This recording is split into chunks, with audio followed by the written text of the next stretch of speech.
अपने गांधीवादी मूल्यों को अपने जीवन में साधने की कोशिश की है और गांधी के विचारों को अपने आचरण में उतारने का प्रयास किया है।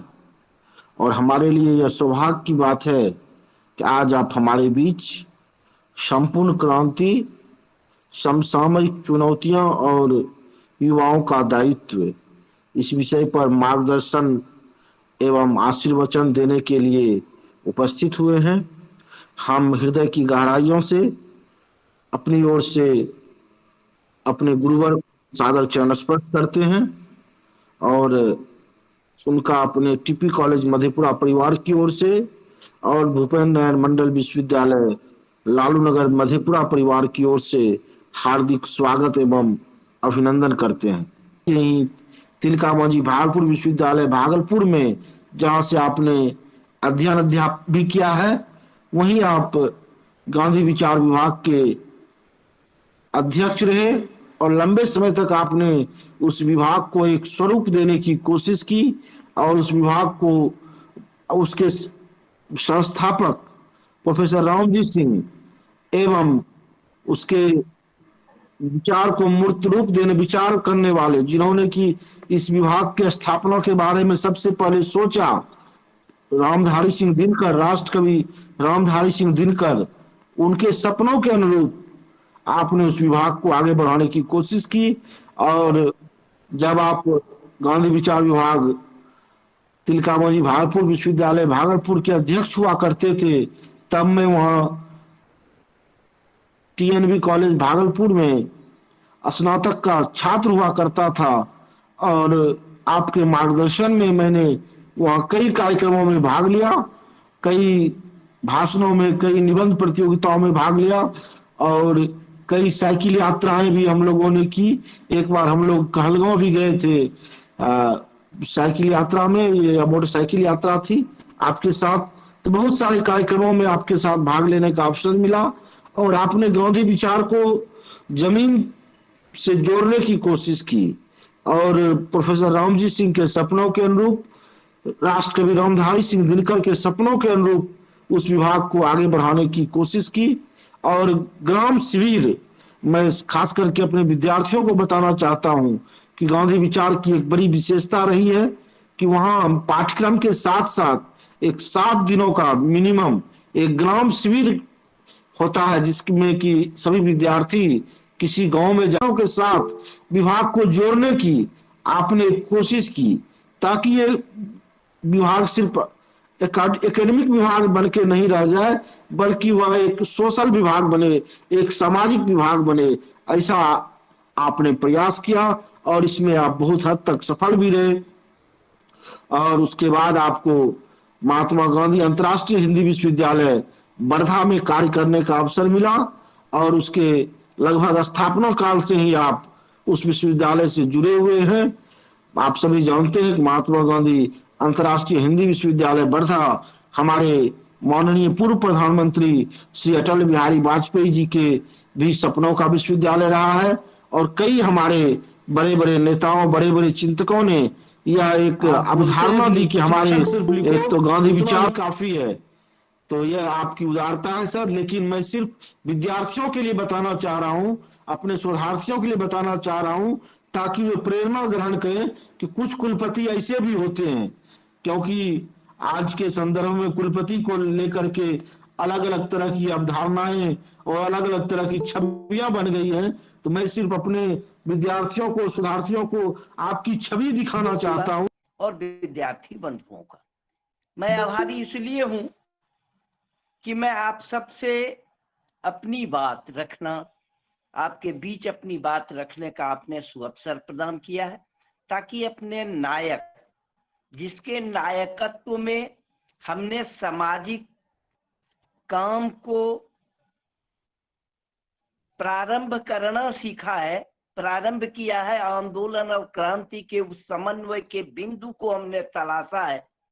लेकिन आज सवाल यह उठता है कि मैं आपसे क्या बात करूं, यह प्रश्न है। लगभग 48 वर्ष बीत चुके। हम में से जो हम लोग साथ बैठे हैं आज की इस चर्चा में, बहुत से लोगों ने उस आंदोलन में भाग लिया है, शिरकत की है, कुछ ने देखा है, कुछ की अभी उम्र उतनी नहीं हुई है कि उन्होंने सिर्फ किताबों के माध्यम से संपूर्ण क्रांति के उस आंदोलन से वह रूबरू हो सके होंगे। जो कुछ हमने देखा, समझा और किया, उसका विश्लेषण करूं तो उसमें आत्म प्रशंसा के तत्व, आत्म प्रशंसा के कुछ बिंदु उभर करके आ जाएंगे, निश्चित आ जाएंगे। अभिमान होता है क्योंकि लोकतंत्र के विस्मृत होते मूल्यों की स्थापना का वह आंदोलन था। आज बिहार के सत्तासीन, चाहे विरोधी दल के नेता हों, चाहे वो सत्ता दल के हों, सभी किसी न किसी रूप में बिहार के उस आंदोलन के हस्ताक्षर रहे। लेकिन जब हम 48 वर्षों बाद संपूर्ण क्रांति की उस उद्घोषणा पर, जिसकी उद्घोषणा एक बूढ़े 72 वर्ष के बूढ़े ने की थी, उसका विश्लेषण करते हैं, उसके उपलब्धियों और उसके कमियों का विश्लेषण करते हैं, तो एक अलग धारा की तरफ हमको विचार करना पड़ेगा।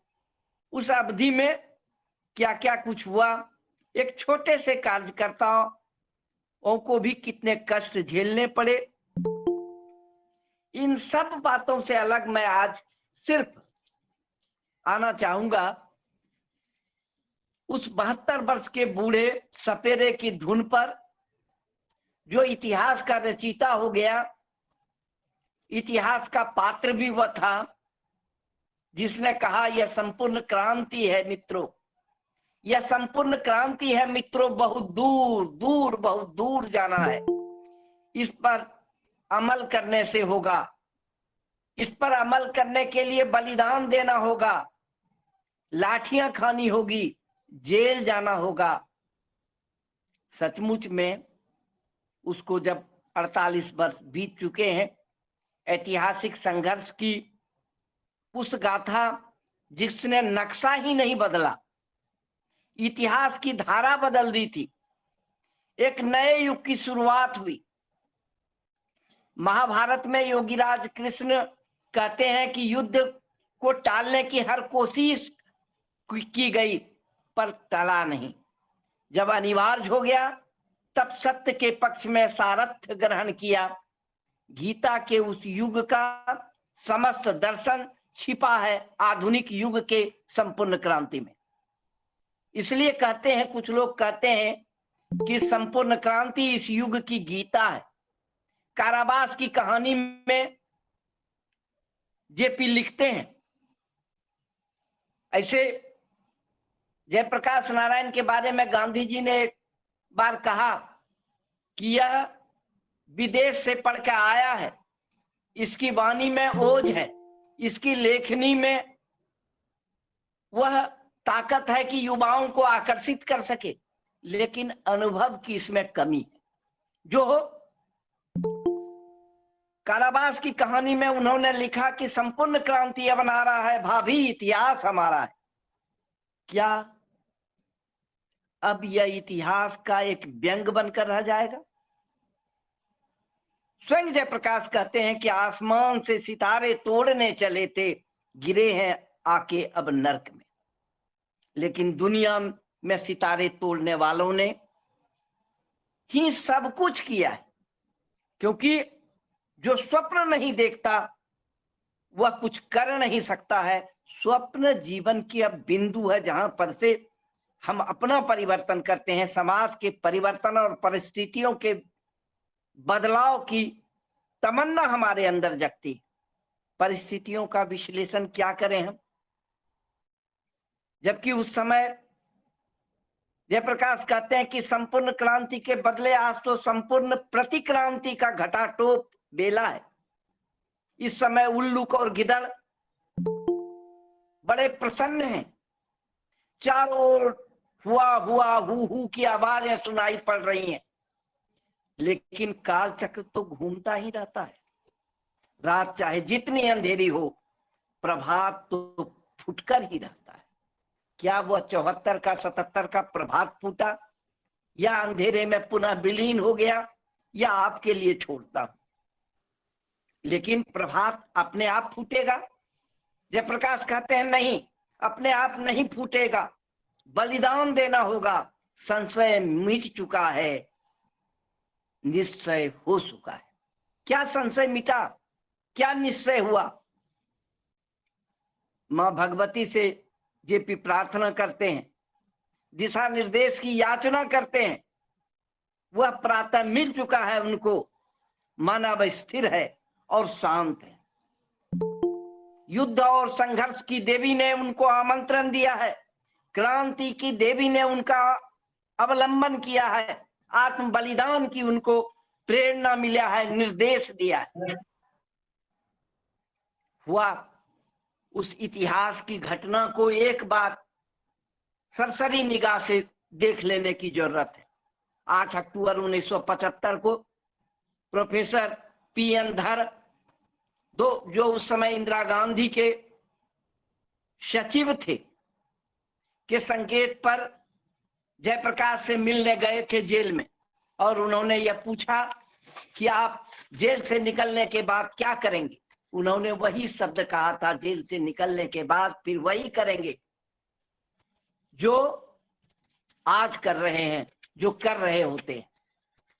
अब यह सोचिए कि जरा मैं आना चाहता हूं सिर्फ हंगामा खड़ा करना। उस समय तो 74 में हम लोगों ने हंगामा किया था 4 बिंदुओं पर, महंगाई, बेरोजगारी, भ्रष्टाचार और कुशिक्षा। ये 4 सवाल थे विद्यार्थियों के, और सिर्फ हंगामा खड़ा करना हमारा मकसद नहीं। मकसद है यह है कि सूरत बदलनी चाहिए। सूरत बदलने के लिए, भारत का नक्शा बदलने के लिए बिहार ने एक दिशा दी थी। हर 25 वर्षों में बिहार एक नई करवट लेता है, नई दिशा देता है। किसी ने, राधा कृष्ण जी गांधी शांति प्रतिष्ठान के सचिव और फिर अध्यक्ष भी हुए, उन्होंने यह कहा कि बिहार ही परिवर्तन की दिशा दे सकता है। 1917 में गांधी को गांधी बनाया बिहार ने, 1934 के अकाल का समय हो, इन सभी संदर्भों में। लेकिन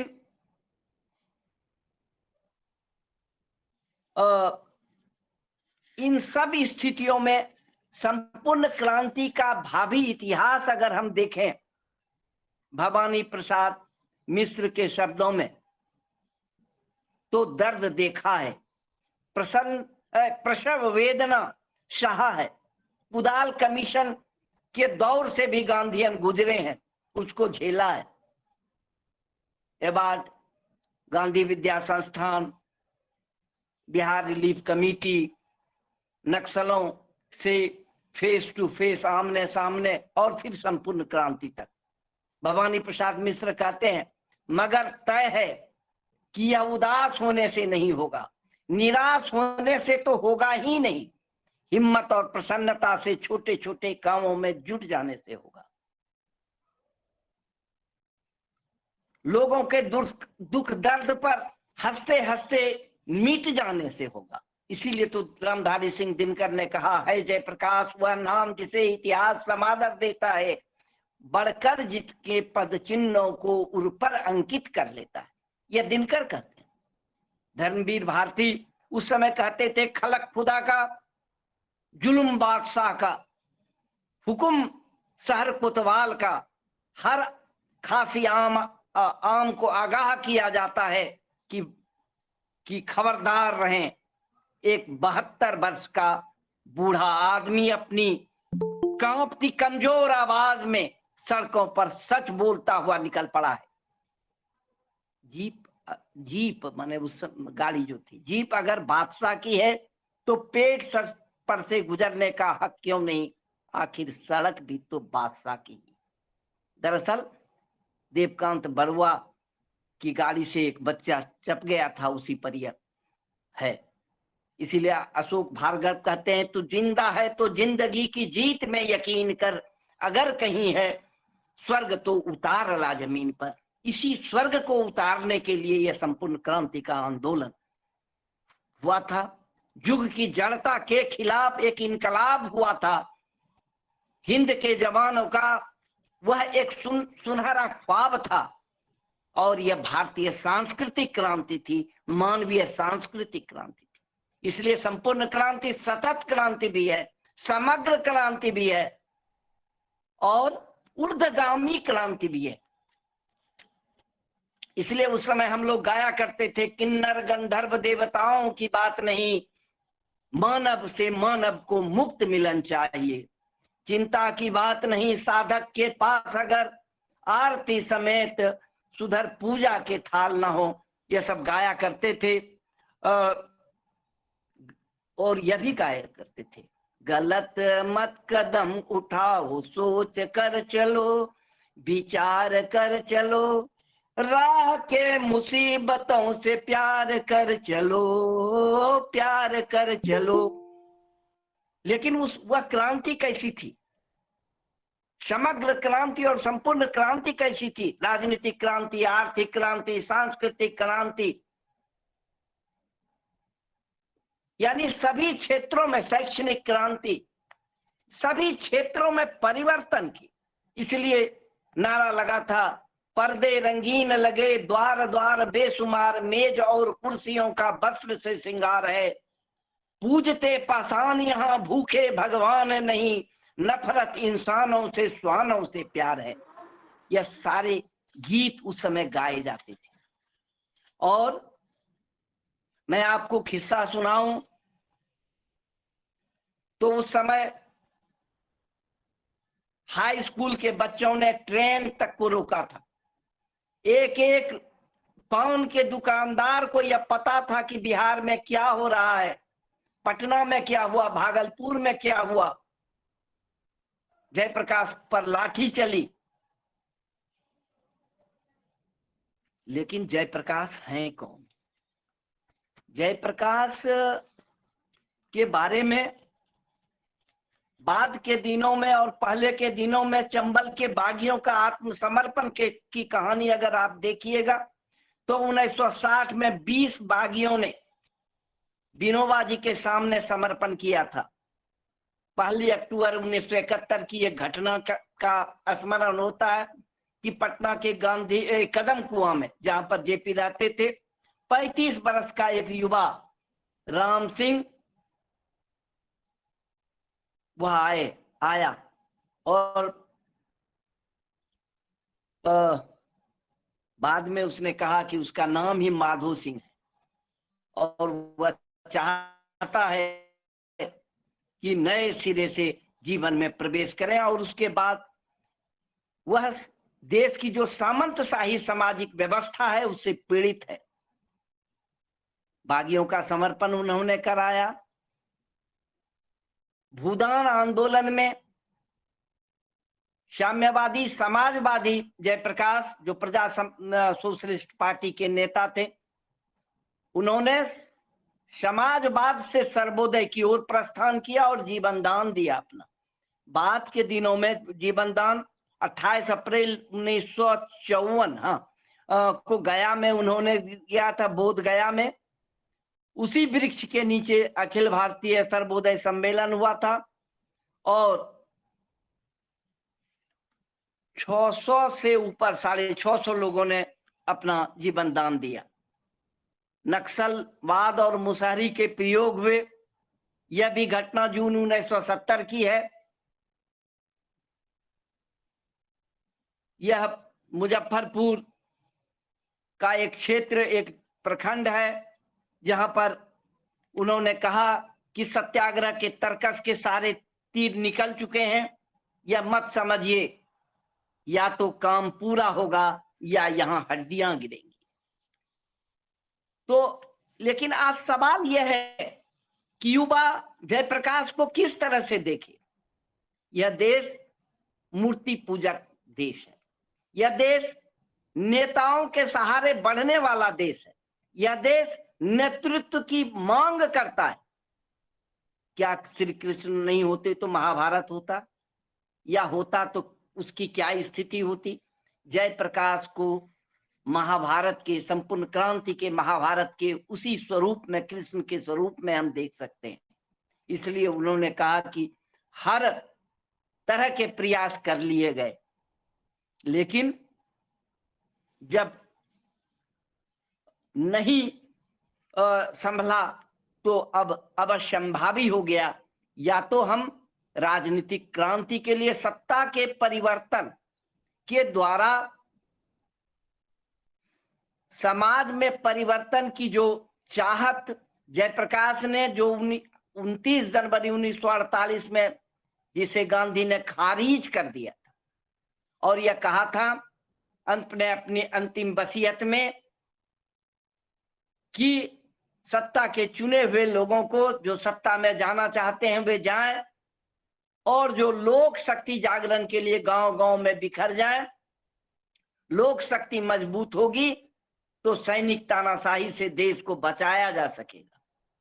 उसमें हर एक आदमी प्रधानमंत्री से और सत्ता से सवाल कर सकेगा। यह सवाल आज विलुप्त होता चला जा रहा है।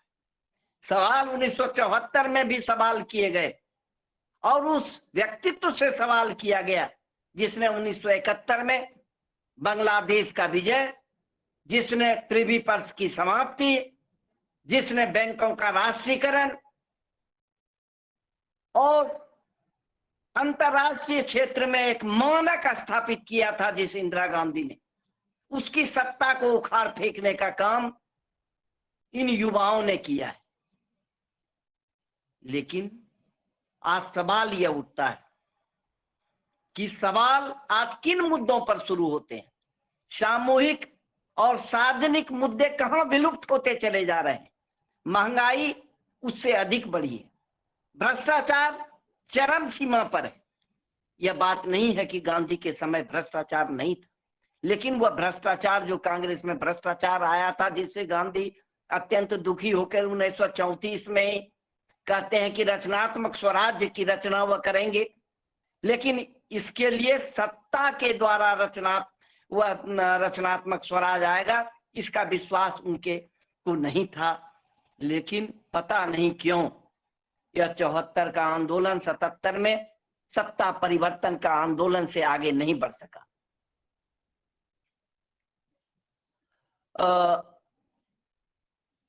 बहुत यह है कि राजनीति में नैतिकता कैसे आए। 1973 के अंत में विनोबा भावे से मिलने और परामर्श के लिए वे जाते हैं। एक वक्तव्य लिखा उन्होंने, यूथ फॉर डेमोक्रेसी, लोकतंत्र के लिए युवा, एक अपील निकाली। 1973 के अंत में विनोबा जी से मिलकर के उन्होंने यूथ फॉर डेमोक्रेसी, ये टर्निंग पॉइंट है जेपी का, जहां से जेपी 1974 तो बाद में आता है। और विश्व युवा संसद में इंदिरा गांधी ने अपने संदेश में युवाओं की बेचैनी की चर्चा की थी और यह प्रतिकार का संकेत किया था, और यह कहा था कि युद्ध, नस्लवाद, प्रभुत्व विस्तार और विषमता के खिलाफ हो रहा है। जेपी ने उन बातों को उल्लेखित करते हुए कहा कि लोकतंत्र का सवाल, जनता के नागरिक जीवन का मूलाधार खतरे में है, चुनावी प्रक्रिया भ्रष्ट हो गई है और इसके कारण ये सारा संकट पैदा हुआ है। 9 दिसंबर 1973, दिसंबर 1973, 9 दिसंबर मैं नहीं कह सकता हूं, लेकिन दिसंबर 1973 की प्रेस ट्रस्ट वर्धा के माध्यम से जारी यह हुआ था। नागपुर टाइम्स में ने इसको प्रकाशित भी किया। इतिहास में अगर जाएंगे तो लंबा इतिहास है, लेकिन आज जो विचारणीय सवाल है वह यह है कि राज्य सत्ता पर किसी व्यक्ति या किसी दल का एकाधिकार न हो, यह स्थिति कैसे बनेगी। सत्ता का सही उपयोग लोकतांत्रिक तरीके से जनता के हक में हो, यह स्थिति कैसे बनेगी? यह तभी संभव है जब सत्ताधारी व्यक्ति या दल लोकतंत्र के प्रति, लोकतांत्रिक मूल्यों के प्रति ईमानदार हो, प्रतिबद्ध हो।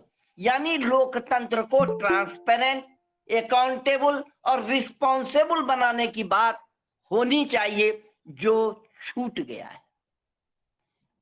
सत्ता भ्रष्ट होती गई और संपूर्ण सत्ता संपूर्ण रूप से भ्रष्ट हो गई, यह बात जेपी के मन में 1972 के चुनाव में ही आ गया था, 1973 में। इसीलिए उन्होंने यूथ फॉर डेमोक्रेसी की रचना की थी। जयप्रकाश मूक दर्शक नहीं बनना चाहते थे। देश की राजनीतिक, आर्थिक, सामाजिक जीवन में लगातार मूल्यों में गिरावट उनको चिंतित कर रहा था।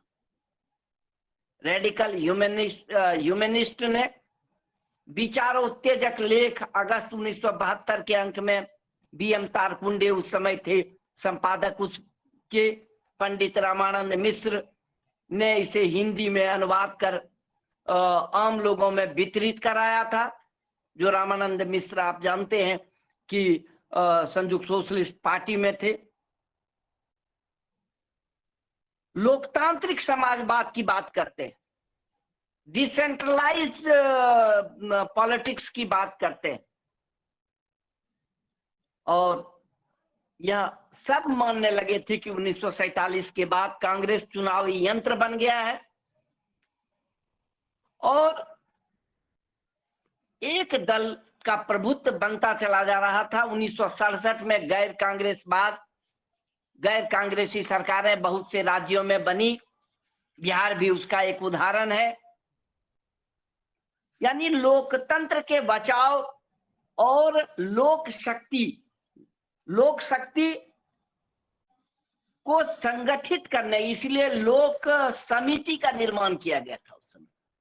लोगों की समिति, और वह समिति इतनी सक्षम हो कि सत्ता पर वह नियंत्रण कर सके, सत्ता को दिशा दे सके। विनोबा आचार्य कुल की बात करते हैं, और आचार्य कुल, लेकिन उस समय विनोबा जी के साथ वैचारिक मतभेद 74 में, 75 में काफी, 75 में खास करके काफी बढ़ गया। यही कारण है कि युवाओं में विनोबा जी के प्रति एक आक्रोश का भाव उस समय था, क्योंकि उन्होंने एक बार कह दिया कि आपातकाल अनुशासन पर्व है। कहा नहीं कहा, क्या कहा, यह बात आज तक जो है स्पष्ट नहीं हो सकी है। लेकिन पबनार आश्रम के बहुत सारे लोग यह कहते हैं कि विनोबा जी ने यह नहीं कहा था, जो भी कहा उनके मुंह से कहला दिया गया। ऐसी ही बातें गांधी के समय भी होती थी। समाचार पत्रों की ऐसी ही भूमिका होती है। समाचार पत्र अपना दायित्व भूल गए हैं, अब वह लोकतंत्र का चौथा स्तंभ नहीं रहा है। उस समय, जिस समय 74 में भी समाचार पत्रों पर काफी प्रतिबंध लगाए गए, सेंसरशिप लगा, बावजूद इसके जन बुलेटिन निकाला जाता था। मुझे याद है कि सैकलो स्टाइल बुलेटिन उस समय किया जाता था, समूचे देश में उसको भेजा जाता था। तो आज जो हमारे सामने प्रश्न है कि युवाओं की क्या भूमिका या युवाओं के सामने क्या चुनौती है। युवाओं के सामने अपनी चुनौती है। युवाओं के सामने चुनौती यह है कि वह प्राथमिकताओं में भटक गए हैं। आज हमारी प्राथमिकता क्या होनी चाहिए, इसमें भटकाव आया है। पाठ्यक्रम कौशलपूर्ण हो, कौशल का प्रशिक्षण हो। कौशल किसके लिए, कौशल कब जिंदा रहेगा? कौशल से समाज अगर बनना है तो कौशल को बुद्धियुक्त कौशल बनाना पड़ेगा और उसको समाज परिवर्तन के एक औजार के रूप में प्रस्तुत करना पड़ेगा। युवाओं के सामने यह सवाल है कि देश और दुनिया के साथ अपने पाठ्यक्रम का अनुबंध किस तरह करें, अपने सामाजिक जीवन के साथ अपने पाठ्यक्रम को किस तरह समायोजित कर सकें, ये सारे सवाल हैं। लेकिन जैसा कि मैंने कहा कि यह देश बूथ परस्ती का देश है, यह देश नेताओं के बिना आगे नहीं बढ़ता है, यह देश आज तक यह नहीं सोच सका है कि गैर दलीय या गैर सत्ता के आधार पर भी परिवर्तन हो सकते हैं। और इसमें दोनों ही हमारे नेता, चाहे प्रथम स्वतंत्रता संग्राम के सेनानी हो या द्वितीय स्वतंत्रता संग्राम जिसको 74 आंदोलन या 77 में सत्ता परिवर्तन के आंदोलन के रूप में हमने चिन्हित किया है, इन दोनों ही आंदोलनों में हम विफल रहे हैं। तो विफलताओं की एक लंबी कहानी है, लेकिन जहां से हम विफल होते हैं, जहां हमारा कुछ खोता है, वहीं से हमको शुरुआत करनी पड़ती है। 48 वर्ष बाद आज फिर से यह सोचने की जरूरत है कि राजनीति का आध्यात्मिकरण, राजनीति का लोकतांत्रिकरण, राजनीति का समाजीकरण, सामाजिक राजनीतिक स्थिति कैसे उत्पन्न की जा सकती है जिसमें जनता यह समझे कि यह सरकार उसकी है और इसको बनाने में उसका योगदान है। आज सत्ता अलग खड़ी है, समाज अलग खड़ा है। आज हमारे मुद्दे अलग हैं, समाज के मुद्दे अलग हैं, राष्ट्र के मुद्दे अलग हैं, किसी में कहीं पर कोई अनुबंध इनके बीच नहीं है। यह अनुबंध कायम करने का काम जयप्रकाश चाहते थे कि अनुबंध कायम, और लेकिन इसके लिए बड़े साहस की जरूरत है। इसलिए कहते हैं कि संपूर्ण क्रांति वह नारा है बंधु, और हमको दूर, बहुत दूर जाना है।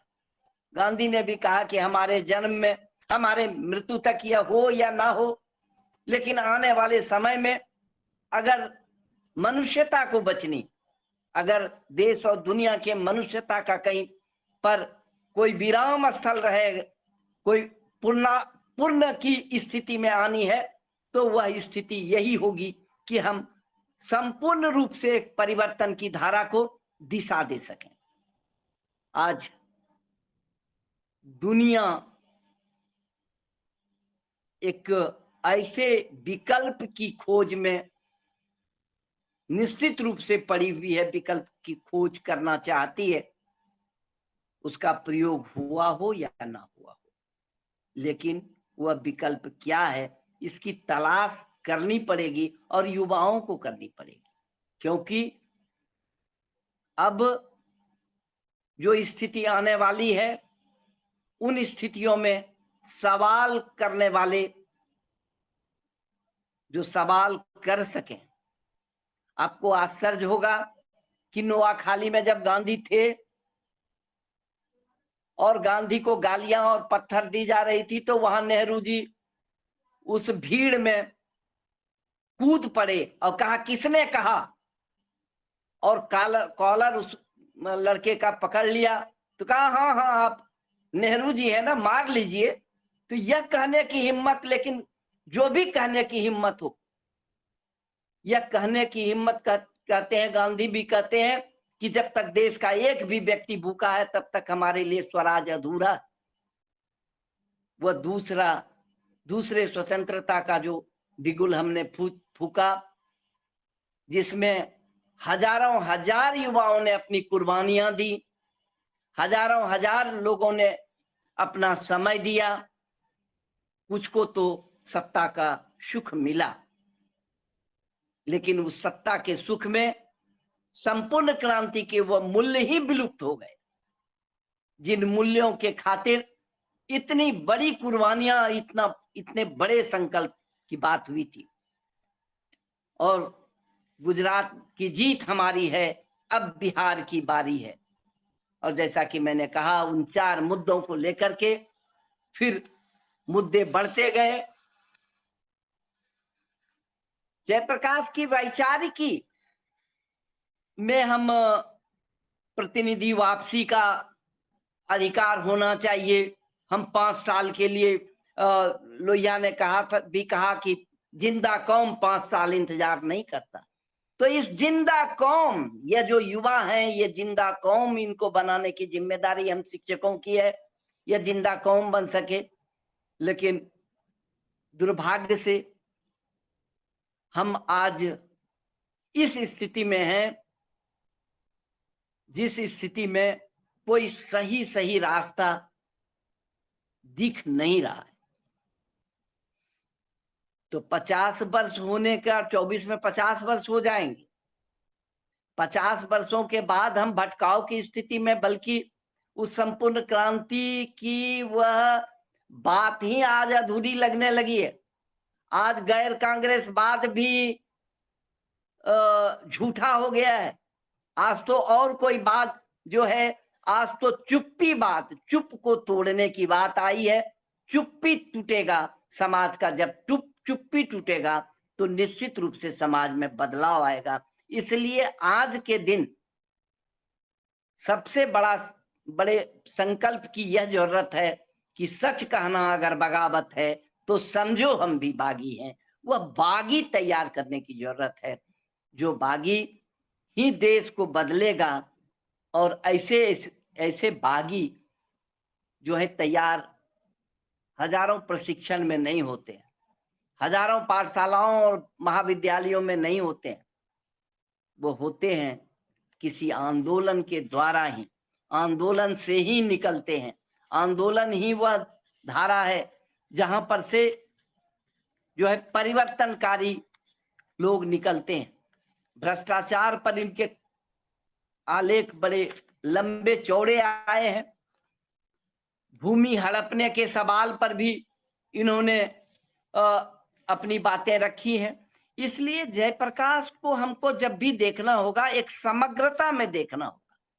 यह एक बिहार का एक नौजवान सिताब दियारा गांव में जो जन्मता है 1902 में, और 1930 के आंदोलन में हो, 1942 के भारत छोड़ो आंदोलन में हो, 1952 में आचार्य विनोबा भावे के साथ मिलता हो।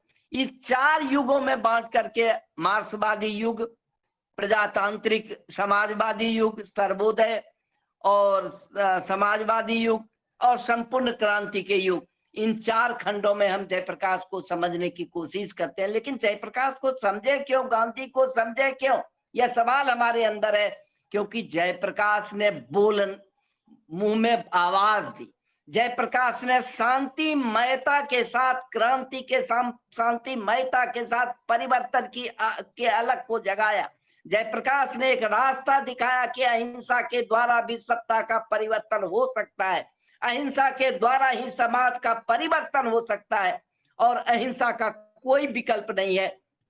कायर हिंसक होते हैं, समाज परिवर्तन के अस्त्र के रूप में अहिंसा और सत्य बोलने की कला के साथ सवाल करने वाले युवाओं के निर्माण की चुनौती आज 48 वर्ष के बाद संपूर्ण क्रांति के सामने जो उस समय पैदा हुई थी, वह आज भी कायम है। हमको लगता है कि हमने 45 मिनट ले लिया है आपका। बहुत लंबा व्याख्यान देने की मेरी आदत है नहीं। मैं तो सुधांशु ने तो इतनी बातें कर दी मेरे बारे में। मैं इसी माह सेवानिवृत्त होकर के आप ही लोगों के साथ आ रहा हूं। शायद आप लोगों के साथ कुछ अधिक जो है आपके माने रूबरू आपके साथ जब मिलूंगा तो अधिक बातें कर सकूंगा, क्योंकि प्रश्नोत्तर भी एक प्रत्यक्ष संवाद का एक अलग आनंद होता है, प्रत्यक्ष संवाद का एक की अलग दृष्टि होती है। मैं इतनी ही बात कह करके अपनी बात समाप्त करता हूं। मेरा एक आलेख जयप्रकाश, एक पुनर्मूल्यांकन मैं भेज दूंगा।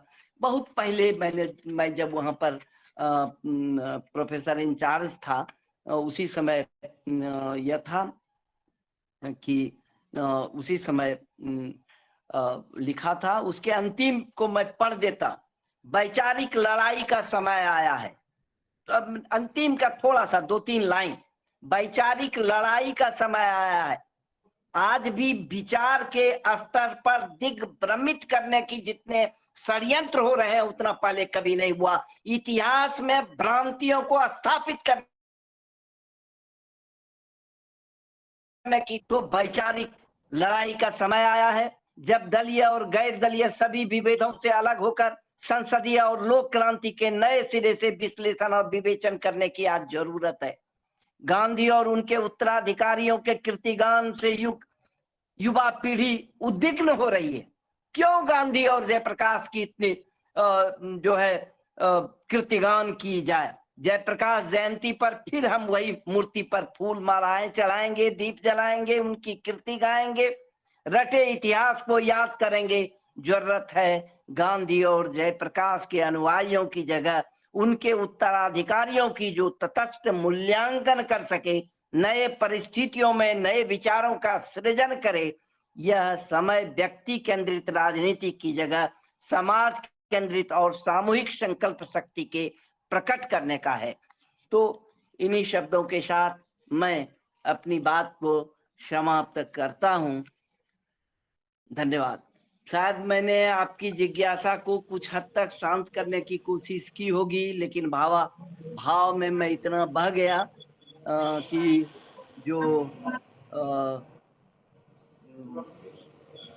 मुझे बात रखनी थी वह अधूरी रह गई। भाव में अधिक बह जाता हूँ क्योंकि प्रत्यक्ष रूप से हमने उसमें भागीदारी की थी। 2 बार जेल भी गया, मेरे पिताजी पेशा में भी जेल गए, इसलिए उसके दर्द को भी झेला है। और उसके बाद के जो परिणति उस संपूर्ण क्रांति की भी उसके दर्द को भी आप सबने, हम सबने महसूस किया है। धन्यवाद। बहुत बहुत धन्यवाद सर, हम आपके आभारी हैं। और काफी सारगर्भित एवं भावपूर्ण व्याख्यान हुआ। और भाव तो निश्चित रूप से जरूरी है, सिर्फ बौद्धिक विलास से कोई भी परिवर्तन नहीं हो सकता है, वो दिल तक बात नहीं पहुंचती है। जब बातें भावपूर्ण होती हैं तभी वो दिलों की गहराइयों तक पहुंचती हैं और मनुष्य के अंदर परिवर्तन का भाव भी जगाती है। इसलिए जो भाव जुड़ा आपके व्याख्यान में वह इसका एक सकारात्मक पक्ष है और बहुत ही जरूरी पक्ष था। और हम लोगों ने इसीलिए तो आपको आमंत्रित किया था कि हम संपूर्ण क्रांति पर सिर्फ बौद्धिक विलास नहीं करें, बल्कि जो व्यक्ति जिसने उसका प्रत्यक्ष अनुभव किया है, जो उसके साझीदार रहे हैं, जो उसके भागीदार रहे हैं, उनके भी अनुभवों को हम सुनना चाहते थे। और निश्चित रूप से हम सबों का ज्ञानवर्धन हुआ है, मार्गदर्शन हुआ है। और अब मैं चाहूंगा कि हमारे कुछ लोग अगर कोई प्रश्न पूछना चाहे सर से बहुत खुशी तो, होगी, बहुत खुशी होगी। जी, तो 1-2 प्रश्न जरूर आप लोग पूछें, सर को भी प्रणाम अच्छा लगेगा। जी प्रणाम सर, इस सभा में उपस्थित सभी गुरुजनों को मेरा प्रणाम। सर मेरा सवाल ये है कि जैसा सर ने कहा कि आज सत्ता अलग है, समाज अलग है और दोनों में अनुबंध कायम होना बहुत जरूरी है, क्योंकि आज के वर्तमान युवा जो है वो प्राथमिकताओं में भटक गए हैं। और जेपी कहते थे कि व्यक्ति से नहीं, हमें तो नीतियों से झगड़ा है, सिद्धांतों से झगड़ा है, कार्यों से झगड़ा है, व्यक्तियों से नहीं है। तो सर वर्तमान राजनीति में भ्रष्टाचार की जड़ क्या है, आप इसको किस तरीके से देखते हैं? और चुनाव सुधार के बारे में जयप्रकाश नारायण जी के प्रमुख सुझाव क्या थे और इसे दूर करने के लिए आप सर क्या सुझाव देंगे वर्तमान युवा पीढ़ी को? प्रणाम सर। जरा सा बघेल जी को कह दीजिए, फॉर्म कर रहे हैं। कई सवाल। 1 मिनट अंकित, 1 मिनट। हाँ, कई सवाल श्याम इससे, हाँ, जिस छात्रा ने पूछा है जी सर, वह कई सवाल है और सवाल का जवाब भी उनके पास ही है। सवाल का जवाब किसी के पास नहीं है। चुनाव में गड़बड़ियां सत्ता से समाज का परिवर्तन, दरअसल दो धुरी इसलिए मैंने कहा कि जनता के मुद्दे और राज्य के मुद्दे दो अलग अलग मुद्दे हैं। आप किसी गांव में जाइए, उनके मुद्दे क्या हैं और राजनीति के मुद्दे क्या हैं। जो लोकतंत्र का चौथा स्तंभ है वह दिन रात भोपू क्या बजाता है और क्या प्रिंट मीडिया छापता है, किन मुद्दों को वह चाहता है कि आगे बढ़ा दें और किन मुद्दों को वह नीचे ले आता है, जन मुद्दा उसमें दब जाता है। इसलिए हम अब वैकल्पिक मीडिया तैयार नहीं कर सकते हैं, लेकिन सोशल मीडिया ने एक प्लेटफॉर्म दिया है। निश्चित रूप से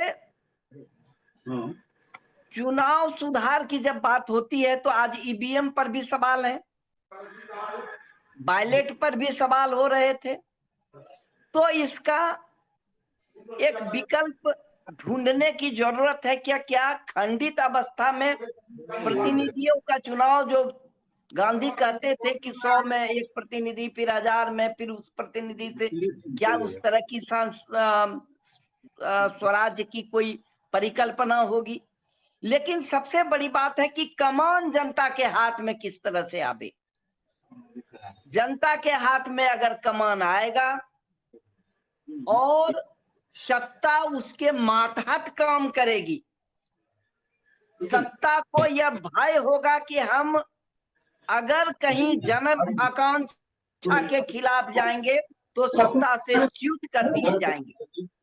यह जो है एक बहुत ही व्यापक सवाल है और इस व्यापक सवाल पर हमको मतभेदों, मनभेदों से दूर होते हुए असहमति को स्थान देते हुए आगे बढ़ना पड़ेगा।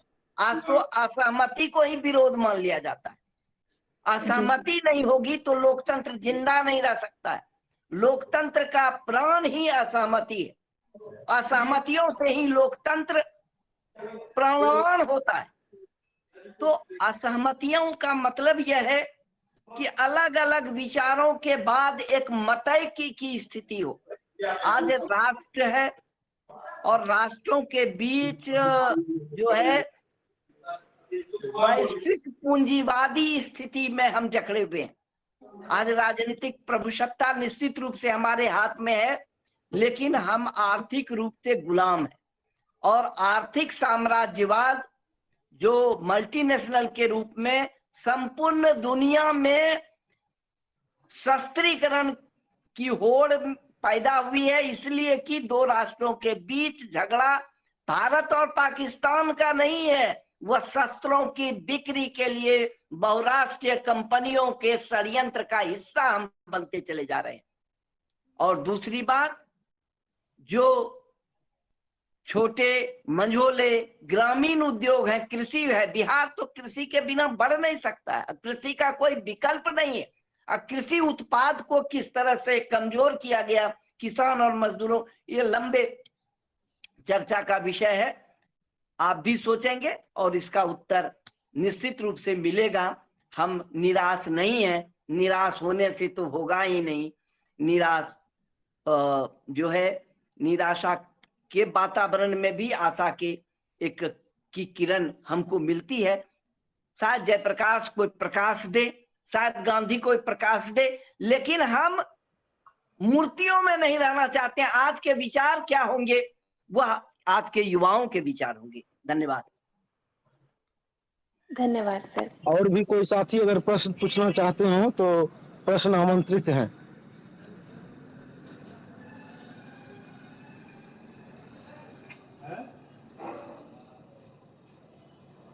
नंबर कौन पे है? ये लड़का गया अभी करने के लिए भी हमको लौटा रहा है, मिशन में हो रहा है। और कोई प्रश्न पूछना चाहते हो?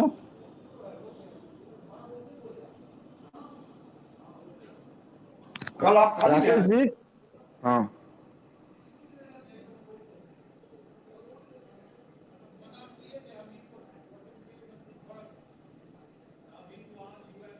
हाँ हेलो।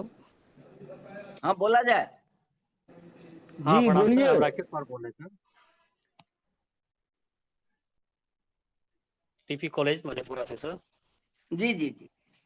सर जी सर, हम पूछना चाह रहे हैं कि सर कि भारत में सर संपूर्ण क्रांति जो हुई थी सर, उसका अभी तक भी कुछ देख रहे हैं कि पूरा असर अभी तक नहीं पड़ रहा है, ऐसा क्यों सर?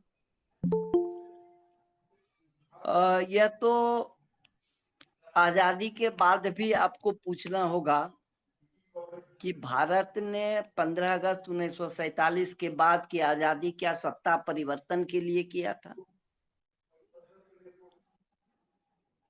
आजादी की लड़ाई में लड़ने वाले लोगों का स्वप्न क्या था? क्या 75 वर्षों में उस स्वप्न को हमने पूरा किया? और वही सवाल 1974 और 77 के बाद का सवाल है, लेकिन वह उत्तर 1947 में ही मिल चुका था, यह कि राज्य सत्ता से समाज का परिवर्तन नहीं हो सकता है। परिवर्तन समाज के लोगों के द्वारा, समाज के द्वारा ही परिवर्तन होता है।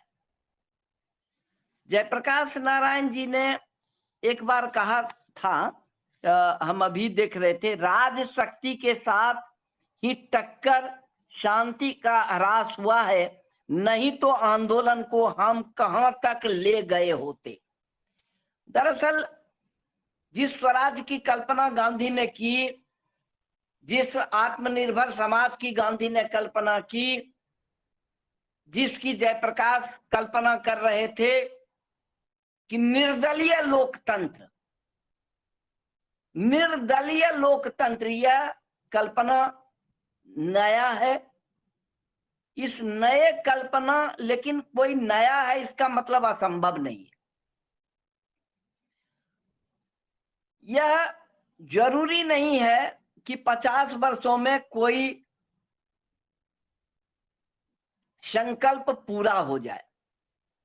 असल कहते हैं कि जंगल में बाघ का डर है और नदियों में मगरमच्छ है, तो सब जगह मगरमच्छ और बाघ की नहीं, बाघ की प्रवृत्ति और मगरमच्छ की प्रवृत्तियों से जो हमें लड़ना है, वह हम बाघ और मगरमच्छ से लड़ने में हमने समय बिताया है। यानी बाघ और मगरमच्छ के स्वभाव का परिवर्तन, यह एक बड़ी चुनौती है। और स्वभाव का परिवर्तन, समाज में आए हुए बदलाव को तो जरा देखिए कि समाज आज किस ओर जा रहा है। और समाज के इस विशृंखल स्थिति को पैदा करने में हमने उस समय एक छोटी छोटी बहुत सी कहानियां हैं, जिन कहानियों से हम उत्प्रेरित होते हैं, वह स्थिति अभी भी समाज की बनी हुई। तो समाज के उन एकता को तोड़ने के जो तंतु हैं, जहां पर से उस एकता को तोड़ा जा रहा है, और मुद्दे, मैं बार बात कर रहा हूं कि संचार में स्पाइरल ऑफ साइलेंस की स्थिति, एक सिद्धांत है स्पाइरल ऑफ साइलेंस का। दूसरा सिद्धांत है एजेंडा सेटिंग का। तीसरा सिद्धांत है, आप देखिए कि कितने जोर से जो है एजेंडा को सेट किया जाता है, किस तरह। आज एजेंडा ही नहीं है वह, जो कि एजेंडा सचमुच में जन एजेंडा है। महंगाई का, भ्रष्टाचार का, बेरोजगारी का, भुखमरी का, गरीबी का, किसानों की खेती के सवाल हो, मजदूरों को रोजी रोटी का सवाल हो, ये सवाल ही गायब है। आज तो सवाल कुछ अलग अलग से सवाल हैं, जिस सवाल का हमारे न तो पेट से कोई अनुबंध है, न तो हमारे तन ढकने से है, न तो हमारे रोजगार से। तो सबसे पहले तो उन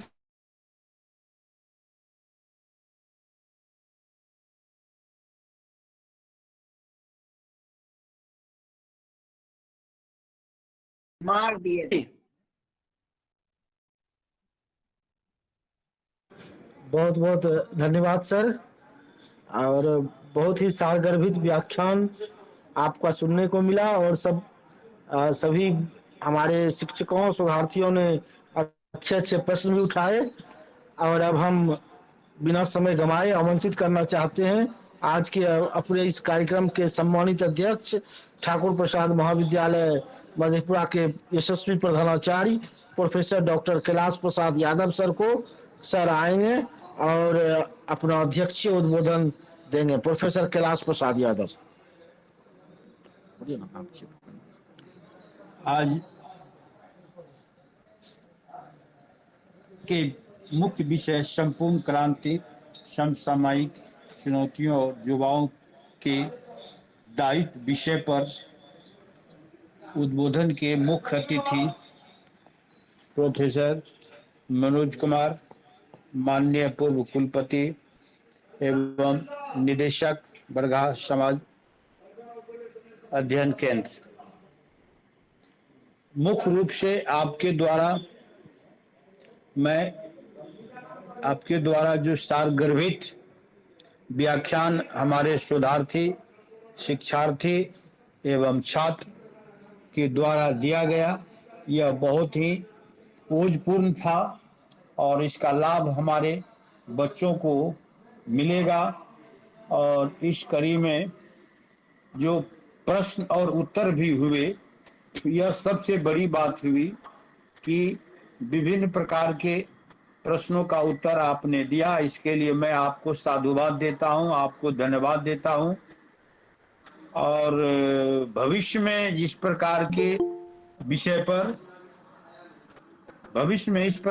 विषय पर भी आपको सुनने का मौका मिले, मैं इसी आशा और विश्वास के साथ मैं आपको पुनः आपका स्वागत करता हूं, आपका अभिनंदन करता हूं एवं धन्यवाद देता हूं कि आप अपने बहुमूल्य समय निकाल करके अभी भी शिक्षार्थियों के लिए, शोधार्थियों के लिए आप अपना समय देते हैं। बस इन्हीं शब्दों के साथ मैं पुनः आपका धन्यवाद ज्ञापित करता हूं। बहुत बहुत धन्यवाद सर। हम आपके भी आभारी हैं कि आपने हमें इस कार्यक्रम के आयोजन की सहमति प्रदान की और आपके नेतृत्व में हमारा महाविद्यालय निरंतर आगे बढ़ रहा है। हम आपके प्रति आभार व्यक्त करते हैं और साथ ही साथ हमारे साथ जितने भी हमारे डॉक्टर शंभू पासवान जी, अजीत कुमार ठाकुर सर जो मुंगेर विश्वविद्यालय में मानविकी के डीन हैं, और जितने भी हमारे शिक्षक एवं शोधार्थी जुड़े हुए हैं, मैं सबों के प्रति आभार व्यक्त करता हूं। और औपचारिक धन्यवाद ज्ञापन के लिए मैं अपने मनोविज्ञान विभाग के विभागाध्यक्ष डॉक्टर शंकर कुमार मिश्र सर को आमंत्रित करता हूं। आज के इस विषय संपूर्ण क्रांति, समसामयिकी चुनौतियां और युवाओं का दायित्व विषय पर हम अपने मुख्य अतिथि सह मुख्य वक्ता प्रोफेसर मनोज कुमार का हृदय से धन्यवाद देता हूं। माननीय पूर्व कुलपति एवं निदेशक वर्धा समाज अध्ययन केंद्र, महात्मा गांधी अंतर्राष्ट्रीय हिंदी विश्वविद्यालय वर्धा महाराष्ट्र में से संबंधित माननीय पूर्व कुलपति महोदय जो आज इसमें भाग लिए, उनका हृदय से हम धन्यवाद देते हैं। इस ऑनलाइन परिचर्चा में जुड़ने वाले जितने भी हमारे सदस्य हैं, उन सबों को मैं हृदय से धन्यवाद देता हूं। अपने टीपी कॉलेज मधेपुरा के प्रधानाचार्य महोदय का मैं हृदय से धन्यवाद देता हूं, जो अपने व्यस्ततम कार्यक्रम में भी अपना विचार दिए। इसके लिए विशेष रूप से मैं अपने प्राचार्य महोदय का धन्यवाद देता हूं। सुधांशु शेखर सहित सभी लोगों का मैं आभार प्रकट करता हूं, हृदय से धन्यवाद देता हूं। धन्यवाद। आपको भी बहुत बहुत धन्यवाद शंकर भैया। और निश्चित रूप से मनोविज्ञान विभाग हमारे सभी कार्यक्रमों का केंद्र है और यहीं से हम सभी कार्यक्रमों का संचालन करते हैं। इसलिए हम आपके प्रति मनोविज्ञान विभाग के अध्यक्ष के रूप में और अपने छोटे भाई राकेश जी के प्रति भी विशेष रूप से आभार व्यक्त करते हैं।